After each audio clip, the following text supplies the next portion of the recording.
Halo sobat anime, bagaimana nih weekend kalian di hari yang mendung, hujan, badai petir menyambut?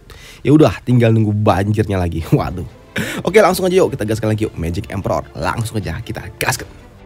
Mereview sedikit dari part sebelumnya. Setelah kebangkitan Ning dari kematian, di sini Zovan pun tahu kalau ia tidak lagi akan dapat bersama dengan orang-orang ini. Dan itu pun dikonfirmasi ketika Tian datang. Ia datang menemui Zovan untuk mengucapkan terima kasih sekaligus memberikan suatu benda yang sebelumnya pernah Zovan kasih sebagai hadiah pertemanan mereka. Dan ketika Zovan membuka tangannya, ia pun tahu benda apa ini. Dan alasan kenapa Tian memberikan benda ini langsung kepada dirinya. Iya, apakah bocah ini ingin memutuskan hubungan dengan diriku? Pikir dari Zovan. Iya, hal itu pun dikonfirmasi dari Tian yang berujar, Zovan, kami hidup di dunia yang berbeda dengan dirimu. Kami tahu kau akan bertarung untuk menguasai dunia, sedangkan untuk kami dapat bertahan hidup saja itu sudah sangat sulit. Kami tidak menginginkan kejayaan ataupun kau mengganggu kehidupan kami yang damai. Sebelumnya aku juga telah berbicara dengan klan Shu. Besok aku akan membawa mereka ke suatu tempat terpencil yang ada di pegunungan dan tidak akan pernah muncul kembali. Bahkan aku juga telah menyerahkan posisi sebagai tuan muda kedua dari Mansion Jianho kepada Patriark. Aku sudah tidak lagi menginginkan posisi bangsawan, aku hanya ingin hidup damai bersama dengan orang yang aku cintai, ujar dari Tian. Ya, mendengar alasan yang sungguh sangat complicated itu, di sini Zovan pun sungguh sangat kesal. Ketika ia paham kalau alasan utama Tian mengatakan ini semua karena ia ingin hidup damai dengan cara memutus hubungan dengan dirinya. Tapi Zovan pun juga paham kalau jalan yang akan ditempuh dirinya sungguh sangat berbahaya dan juga tentunya menentang surga. Maka dari itu, ya Zovan pun merelakannya. Baiklah, aku paham. Sungguh sangat sedikit orang yang seperti dirimu yang rela mengorbankan begitu banyak hal hanya untuk orang lain. Aku juga berharap agar kau dapat hidup tentram dan juga bahagia, ujar dari Zovan. Ya, aku juga berharap sama untuk dirimu. Suatu hari nanti saat kau telah berkuasa atas dunia ini, biarkanlah aku yang akan menjadi orang terakhir yang akan memeluk dirimu, ujar Tian kepada Zovan. Ya, di sini melihat Zovan yang tidak memberikan respon apapun, membuat Tian pun sadar kalau Zovan sepertinya ia sedikit merasakan sesuatu yang tidak nyaman di hatinya. Tapi ia tetap harus mengambil keputusan itu dan berujar untuk terakhir kalinya. Zovan, setelah kita berpisah di tempat ini, kita akan menjadi, ya, kita tidak akan pernah lagi mengenal satu sama lain, sabut dari Zovan. Setelahnya beberapa saat kemudian, kini Zovan pun berada di suatu tempat untuk dapat bersantai sejenak dan ia dihampiri oleh gadis cantik cucu. Gadis cantik ini pun yang menghampiri Zovan, ia juga berujar, Zovan, apakah Tian Xiang mengembalikan cincin yang kau berikan itu? Tanya gadis imut ini. Ya, Kinceng, kau memang benar. Seseorang yang kejam dan juga dingin seperti diriku tidak berhak akan cinta seorang wanita, bahkan saudara tersumpah sekalipun. Ya, aku memang ditakdirkan untuk kesepian, ujar Zovan sembari mengangkat tangannya ke udara. Dan di sini gadis cantik cucu, ia pun tahu tentang apa yang akan dilakukan oleh Zovan. Maka dari itu, Zovan jangan. Ya, Zovan ia pun membuang cincin itu, cincin Thundering itu. Baiklah, mulai saat ini hanya akan ada dunia di mataku. Tidak ada lagi perasaan-perasaan yang mengganggu itu. Ya, mendengar Zovan yang berujar demikian, di sini gadis cucu ia pun paham tentang apa yang dirasakan oleh Zovan.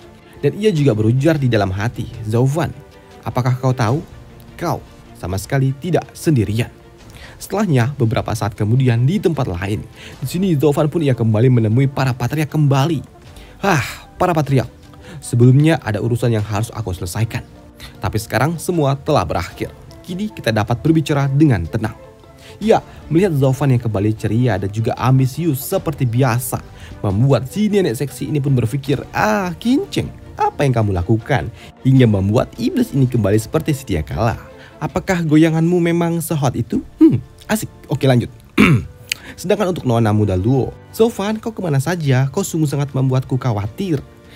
Tenang nona, semuanya telah usai. Kini Zovan pun juga berujar, para patriark keluarga. Aku tahu apa yang kalian pikirkan. Kalian pasti takut dengan deklarasi yang telah kami ungkapkan kepada gerbang kaisar tempo hari. Apakah kalian takut itu akan merusak segalanya? Tapi biar aku beritahu kalian, semakin cepat kita menyelesaikan urusan kita dengan gerbang kaisar, maka akan semakin cepat pula kita akan berkembang. Sedangkan untuk si nenek seksi ini, ia pun tahu ketika perang telah dimulai, keluarga kami akan beresiko dihantam dan akan dimusnahkan. Lantas bagaimana cara kami agar dapat berkembang seperti yang kau katakan? Pikir nenek seksi ini. Di sini Zovan pun juga berujar kalau dunia tidaklah pernah berubah. Karena memang sejatinya perubahan antara perang dan juga kedamaian sama seperti yin dan juga yang. Dalam sebuah perang, bukan berarti kedamaian itu tidak akan pernah muncul ataupun penderitaan. Itu semua ditakdirkan untuk sesuatu yang lebih besar pula. Zovan juga berujar kalau situasi akan berubah setelah event pertarungan 100 tahun itu usai. Maka dari itu, kalian harus mempertimbangkan apa yang akan terjadi setelah event itu usai. Dan dampak apa yang akan diterima oleh musuh kita, dan untuk saat ini pilihan terbaik untuk kita adalah bertarung dengan gerbang kaisar. Ya, di sini si nenek tua ini pun paham maksud tersirat dari balik kata-kata yang dikeluarkan oleh Zovan. Pelayan Zhou, sepertinya kau telah berencana untuk membuat perseteruan 3 pihak. Tapi di mana kita akan mencari kekuatan itu untuk dapat melawan gerbang kaisar secara seimbang? Hei, nenek seksi, apakah kalian lupa dengan kata-kataku yang sebelumnya? Kalau dalam 10 tahun lagi, kalian pasti akan melihat keluarga Luo yang telah terlahir kembali. Tapi, aku tidak akan lagi membutuhkan waktu selama itu. Karena aku bisa menunjukkan kepada kalian sekutu kuat yang bernama Klan Luo. Jadi kalian tidak perlu lagi khawatir, kita bisa mengatasi gerbang kaisar. Ya, mendengar apa yang dikatakan oleh Zovan membuat nenek ini pun berpikir, Zovan, yang kau katakan itu seolah-olah Klan Luo memiliki kemampuan untuk dapat menghadapi gerbang kaisar sendirian. Tapi bagaimana mungkin itu dapat terjadi? Tapi tiba-tiba saja si nenek tua ini pun ternotis ketika ia melihat ke arah Pak Tuwali. Iya, Zovan, ia berhasil membawa seorang master kuat kultivator yang ada di ranah puncak radian menjadi seorang tetua keluarga Luo. Bocah ini memang edan. Memangnya apa lagi yang tidak dapat ia lakukan? Baiklah, pelayan Zhou, karena kau begitu yakin dapat melakukannya, kami akan mendukungmu. Kami akan mempersiapkan segalanya dan kami akan bergerak sesuai dengan instruksimu. Saya harus mengakuinya, saat saya melihat pelayan Zhou dipenuhi dengan rasa amarah, saya tidak begitu yakin dan tidak menduga kalau ternyata Anda akan tetap dapat berpikir jernih. Saya sungguh sangat kagum dengan kemampuan Anda. Tidak nenek, Anda terlalu berlebihan. Tidak, itu benar. Baiklah, kalau begitu kami akan pamit sekarang, ujar si nenek seksi ini. Kini para patriark pun keluar dari kediaman keluarga Luo yang ada di kota Dragon Cloud ini. Dan selepas kepergian mereka, di sini Yunhai pun juga bertanya, Kakak Zhou, aku telah membuat sebuah deklarasi perang. Aku rasa aku membuat keputusan itu karena aku termakan emosi melihat apa yang telah mereka lakukan kepada dirimu. Tapi aku juga tidak menduga kalau ternyata itu akan membuatnya menjadi serumit ini, ujar Yunhai kepada Zovan. Tenang saja. Jika kau telah menyadari ini dari awal, berarti kau sudah layak untuk menjadi patriark keluarga Luo saat ini juga. Yunhai, mengikuti Marshal Dugu telah mempertajam nalarmu dan juga membiasakan dirimu dengan strategi peperangan. Iya, semuanya apa yang kau dapatkan dari Marshal Dugu telah membuatmu menjadi seorang jenderal yang berbakat. Tapi kemampuan yang kau miliki masih belum cukup untuk dapat mengangkat beban yang dimiliki oleh klan Luo. Dan saat ini adalah waktu yang tepat untuk dapat melatih dirimu, ujar dari Zovan. Karena ia tahu ia tidak akan lagi memiliki banyak waktu untuk dapat bersama keluarga Luo. Ya, jika aku tidak mempersiapkan Yunhai dengan matang, maka klan Luo akan dalam bencana besar selepas kepergian diriku. Yunhai, mulai besok aku akan mengajarimu metode seorang raja dan cara untuk dapat menyimpulkan hal besar dari detail-detail kecil yang ada di sekitaran. Sedangkan di sisi lain, selepas kepergian dari para patriark dari kediaman keluarga Luo, kini rombongan dari Pawalim Qianlong pun, tepatnya Tuan Muda Long, ia pun bertanya kepada ayahnya tentang apa yang terjadi sebelumnya, karena ia tidak paham dengan apa yang dibicarakan oleh para patriark, yang membuatnya pun harus bertanya, Ayah, apa yang kalian bicarakan? Kenapa aku sama sekali tidak mengerti tentang apa yang kalian bicarakan? Nak, ini berhubungan dengan rencana yang sangat besar. Dan jika kau paham dari awal, itu malah akan mengejutkan diriku. Dan kau sudah pasti akan menjadi seorang patriark saat ini pula. Hei, apakah pembicaraan itu sungguh sangat mendalam? Kalau begitu, Zovan, ia dapat memahami itu semua. Sedangkan kami harus diingatkan terlebih dahulu. Bukankah bocah itu artinya? Iya, kau benar nak. Zoufan, ia sungguh seorang bocah yang sangat jenius, yang memang tiada tara. Bahkan aku juga penasaran dari mana asal bocah edan itu. Seorang pemuda dengan pandangan yang sungguh sangat luar biasa luas. Bahkan kami saja tidak dapat mengimbanginya. Ya, ini sungguh sangat wajar. Bahkan Leng Wuchan, ia saja tidak dapat bermain-main di tangan Zoufan. Ya, mendengar apa yang dikatakan oleh ayahnya membuat bocah Long ini pun tidak habis pikir dengan Zoufan. Kami berada di generasi yang sama, tapi bakat yang dimiliki oleh Zoufan jauh di atas kami semua. Sungguh bocah yang sangat gila. Sedangkan di pihak keluarga Luo, di sini Zoufan pun berujar, Yunhai, saat ini apakah kau tahu siapa saja sekutu kita, pendukung kita dan juga musuh kita yang sebelumnya? Ya, sekutu kita ada Menara Huanyu, Mansion Jianho dan juga Pavilion Qianlong. Mereka adalah sekutu kita, dan untuk pendukung kita ada keluarga kekaisaran dan juga Marshal Dugu. Sedangkan untuk musuh, jelas itu adalah pihak gerbang kaisar dan juga 3 keluarga bangsawan lainnya. Ya, kau benar. Lantas untuk saat ini bagaimana? Ya, bukankah itu masih sama? Tanya dari Yunhai. Tidak, itu telah berubah. Itu sudah tidak sama lagi. Yunhai, kau ingat baik-baik. Seorang laki-laki, mereka hanya dapat berdiri sendiri, harus dapat mengendalikan diri sendiri, dan juga harus tahu kalau sekutu dan juga musuh dapat berubah seiring berjalannya waktu. Dan satu-satunya yang dapat menghubungkan itu semua adalah tujuan. Ya, yaitu tujuan yang sama. Dan kau tahu, Yin dan juga Yang, mereka juga bertukar posisi, menahan satu sama lain. Dan hal itu juga berlaku dengan dunia ini. Perubahan yang terjadi saat ini sama dengan Yin dan juga Yang. Begitu juga dengan musuh dan juga sekutu. Jika kau paham dengan inti konteksnya, kau tidak akan pernah gagal akan memahami hal itu. Dan ingat, jika saatnya kau salah mengenali siapa musuhmu dan juga sekutumu, maka kau akan kalah. Ini adalah salah satu cara untuk dapat menyimpulkan suatu kejadian besar dari detail-detail kecil yang ada. Dan untuk menjadi seorang patria, kau harus menguasai hal ini. Ujar Zoufan memberikan semua penjelasan tentang situasi yang sedang dialami keluarga Luo saat ini pula. Ya, di sini Yunhai pun juga mulai paham sedikit demi sedikit akan situasi keluarga Luo. Iya, berbicara tentang event pertarungan 100 tahun. Kau harus tahu, Marshal Dugu dan juga keluarga kerajaan, mereka adalah pendukung kita sebelum event itu dimulai. Dan itu terjadi karena memang kita memiliki tujuan yang sama, yaitu melawan gerbang kaisar. Tapi setelah event itu usai, aku mendapatkan Vena Naga. Dan jelas itu membuat keluarga kekaisaran tidak menyukainya. Dan karena itu akan memberikan mereka ancaman.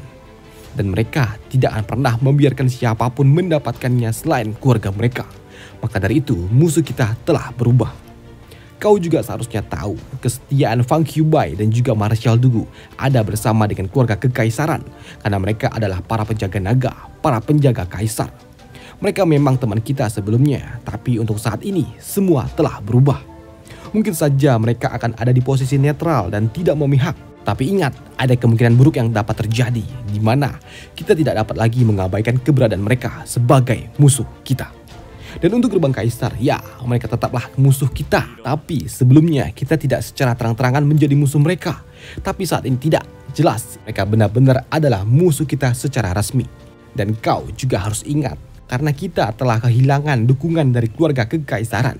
Gerbang kaisar bisa kapan saja menyerang kita sesuka hati mereka dan mulai menghabisi kita semua. Tapi kita tidak perlu takut dengan mereka.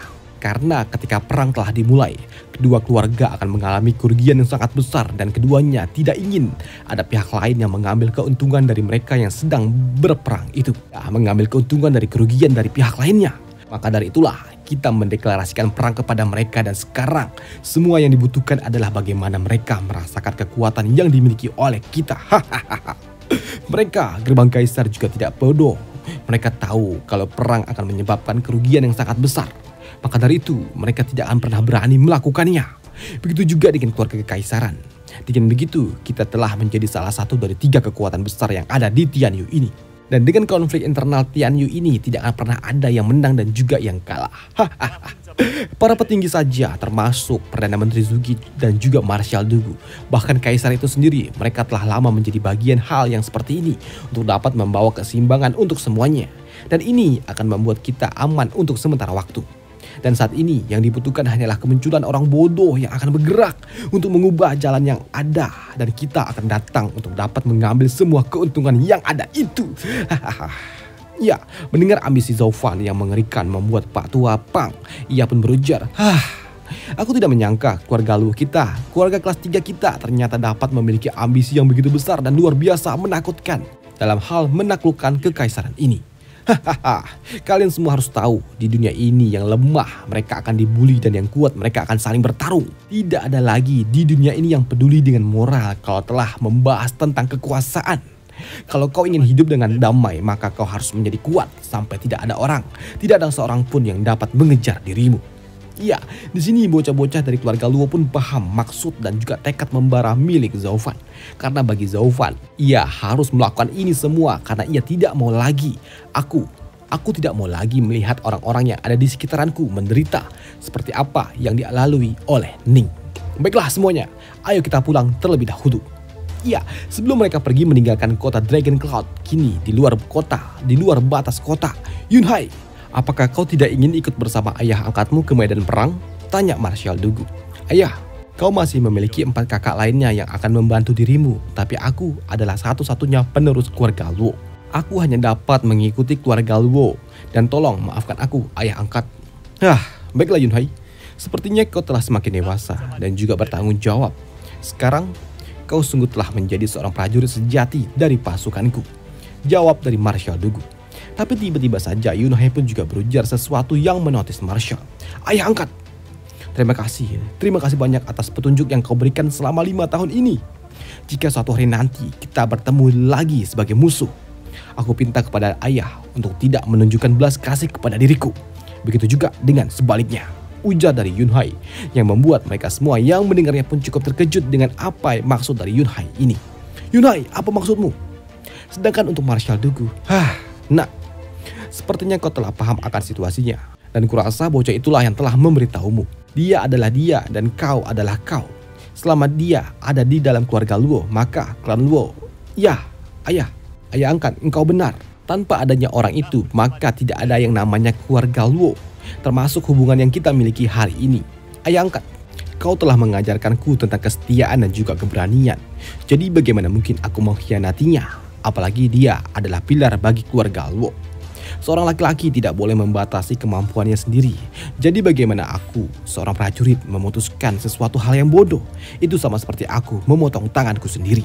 Ya, mendengar apa yang dikatakan oleh Yunhai membuat Marshal Dugu pun sedikit syok. Yunhai, kau sungguh anak angkatku. Kau sungguh setia dan juga pintar. Jika kita bertemu lagi di medan perang nantinya, kau tetaplah kebanggaan dari orang tua ini. Yunhai, kita mungkin akan berada di sisi yang berlawanan, tapi ingat, hubungan antara kita tak akan pernah berubah. Kau tetaplah anak angkatku, ujar Marshal Dugu sembari meninggalkan tempat ini. Ayah angkat, jaga dirimu, ujar Yunhai melepas kepergian dari Marshal Dugu. Dan setelah alur cerita dari Magic Emperor minggu ini, dan sampai jumpa hari Jumat untuk Magic Emperor.